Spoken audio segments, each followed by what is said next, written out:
3월 20일 월요일. 눈에 보이는 것보다 더. 말타기와 올가미 던지기를 겨루는 로데오 시합에 가면 참가자들의 한 손에 4손가락만 있고 엄지손가락이 있어야 할 자리에 혹이 있는 것을 보게 됩니다. 그것은 이 시합에서 흔히 생기는 부상입니다. 엄지손가락이 줄의 한 끝과 꽤 큰 황소가 다른 쪽에서 당기는 사이에 끼게 되면 엄지손가락은 대개 잘려 나갑니다. 그것은 그 일을 계속할 수 없게 만드는 부상은 아니지만 엄지손가락이 없으면 여러 일에 변화가 생깁니다. 엄지손가락을 쓰지 않으면서 이를 닦거나 셔츠에 단추를 끼거나 머리를 빗거나 구두끈을 매거나 혹은 먹는 일을 해보십시오. 당신 몸에서 평소에 하찮게 생각했던 부분들이 실제 상당히 중요한 역할을 하고 있습니다. 바울 사도는 교회에서 그와 유사한 상황을 지적합니다. 눈에 잘 띄지 않거나 목소리를 내지 않는 교인들은 가끔 다른 이들로부터 당신은 없어도 돼 라는 대우를 받는 경우가 있습니다. 보통은 암묵적으로 눈치를 주는 식이지만 때로는 노골적으로 표현되기도 합니다. 하나님은 우리가 서로 동등한 관심과 존중하는 마음으로 대하기를 바라십니다. 우리는 모두 각각 그리스도의 몸의 한 부분이며 우리가 받은 재능이 무엇이든 우리는 서로를 필요로 합니다. 말하자면 우리 중 어떤 이들은 눈이고 귀이며 어떤 이들은 엄지손가락인 것입니다. 하지만 우리 각각은 그리스도의 몸에서 아주 중요한 역할을 하고 있으며 때로는 눈에 보이는 것보다 훨씬 더 중요한 역할을 감당합니다. 말씀, 너희는 그리스도의 몸이요 지체의 각 부분이라. 고린도전서 12장 27절. 찬송 475장 인류는 하나 되게. 기도, 우리 각자가 그리스도의 몸의 한 부분임을 기억하지 못한 것을 용서하소서. 우리는 다 지체이며 오직 주님만이 홀로 머리 되십니다. 예수님의 이름으로 기도드립니다. 아멘.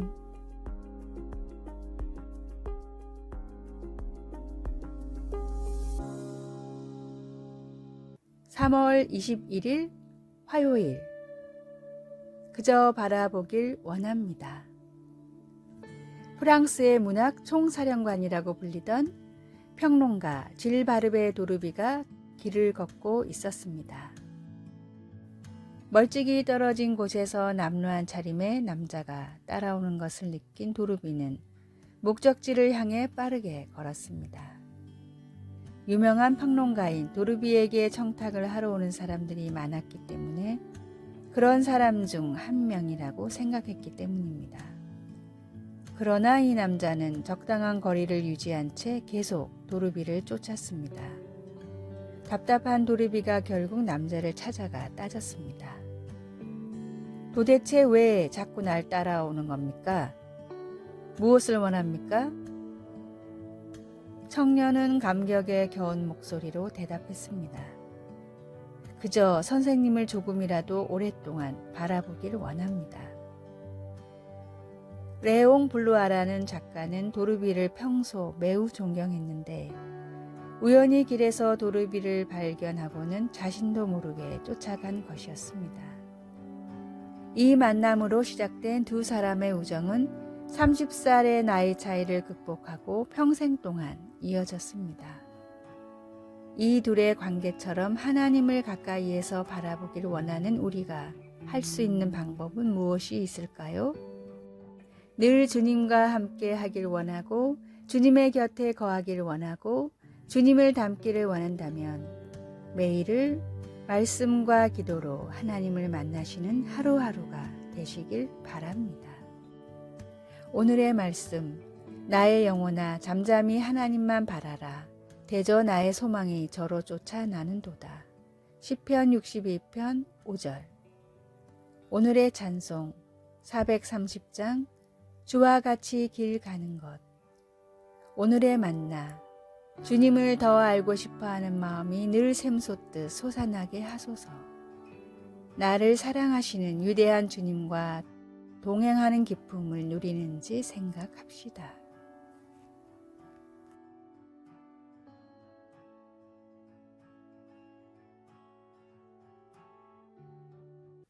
(3월 22일) 수요일, 너와 나를 위한 자비. 코로나19 감염병의 세계적 유행으로 인해 한때 유람선들이 항구에 머무르고 승객들은 격리되었습니다. 월스트리트 저널은 몇몇 관광객과의 인터뷰를 기사에 다루었습니다. 한 승객은 격리로 인해 많은 대화의 기회가 생겼다고 말하며 비상한 기억력을 가진 아내가 그의 과거의 잘못을 낱낱이 끄집어냈는데도 아직 더 남은 것 같다고 농담했습니다. 이 기사는 우리를 웃음짓게 하고 인간미를 느끼게 해주지만 한편으로는 우리가 내려놓아야 할 것들을 세게 움켜쥐고 있는 모습에 대한 경각심을 갖게 해줍니다. 그렇다면 우리는 상처를 준 사람들에 대한 감정을 어떻게 잘 정리해야 할까요? 시편 103편 8절에서 12절에 묘사된 위대하신 하나님의 모습에서 도움을 얻을 수 있습니다. 8절에서 10절에 담긴 의미에 주목할 필요가 있습니다. 여호와는 긍휼이 많으시고 은혜로우시며 노하기를 더디하시고 인자하심이 풍부하시도다. 자주 경책하지 아니하시며 노를 영원히 품지 아니하시리로다. 우리의 죄를 따라 우리를 처벌하지는 아니하시며 우리의 죄악을 따라 우리에게 그대로 갚지는 아니하셨으니. 기도하는 마음으로 말씀을 읽으며 하나님의 도움을 구하면 앙심이나 복수하려는 계획을 다시 생각해 보게 되며 은혜나 자비, 용서 대신 해를 끼치고 싶었던 사람들이나 우리 자신을 위해 더 기도할 수 있습니다. 받은 상처를 대갚아주고 싶었던 사람이 있습니까? 누구에게 당신을 위한 기도 부탁을 할 수 있습니까? 말씀, 자주 경책하지 아니하시며 노를 영원히 품지 아니하시리로다. 시편 103편 9절. 찬송 304장 그 크신 하나님의 사랑. 기도, 자비와 친절과 용서의 하나님, 저에게 아픔을 준 사람들에게 은혜와 자비를 베풀 수 있도록 도와주소서. 아멘.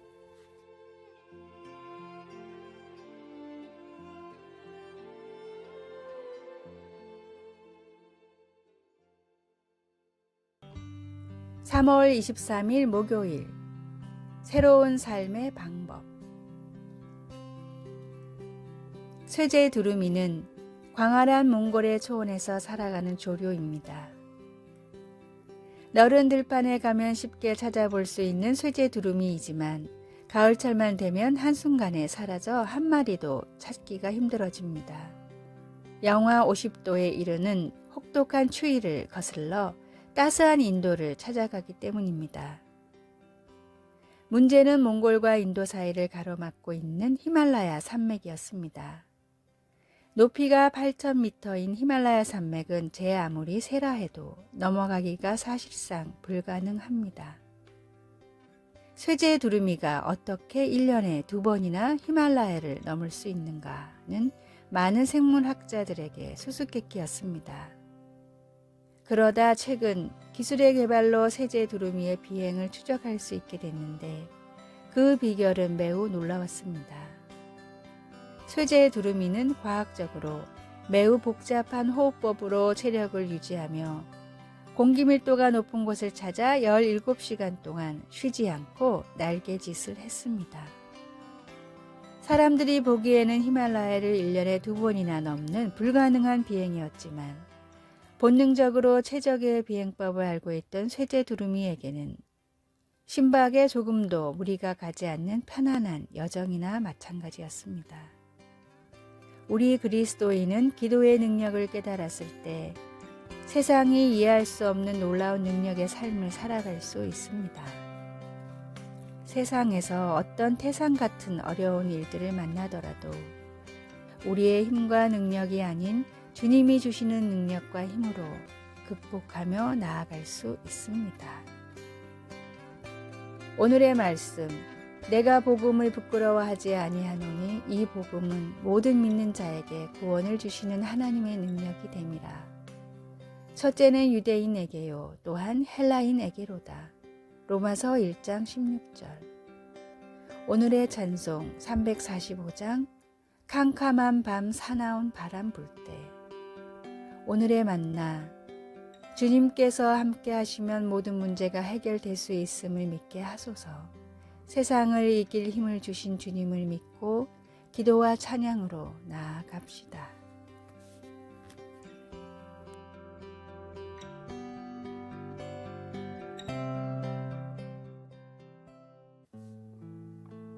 (3월 24일) 금요일.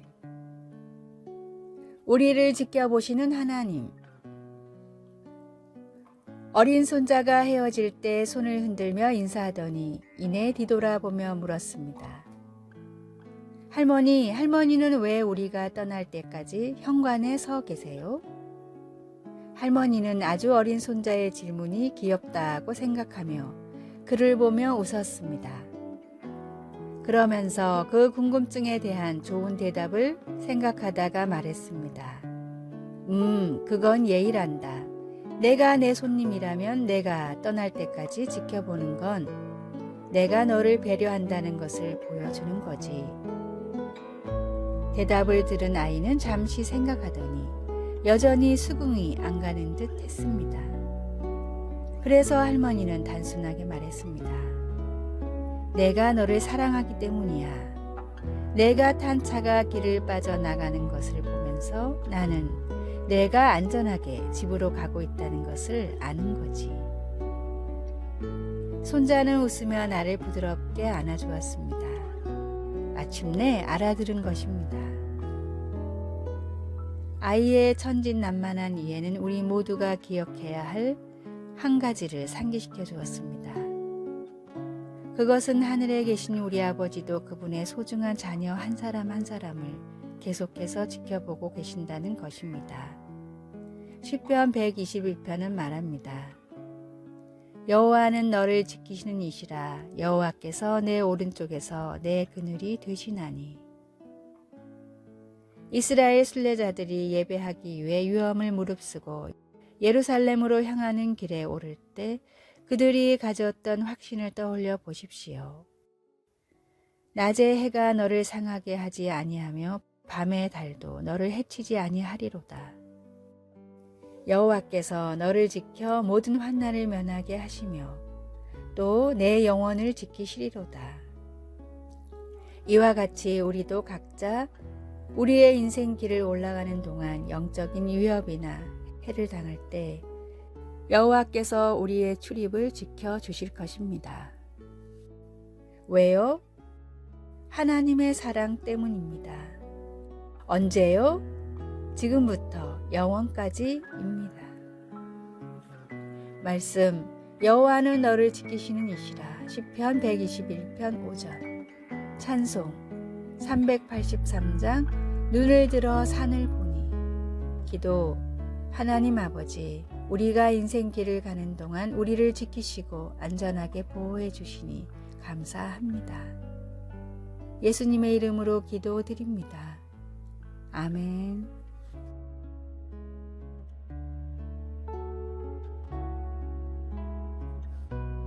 아래의 빨간색 글자 구독을 누르시어 더 많은 전도의 열매를 맺으시기를 기도합니다.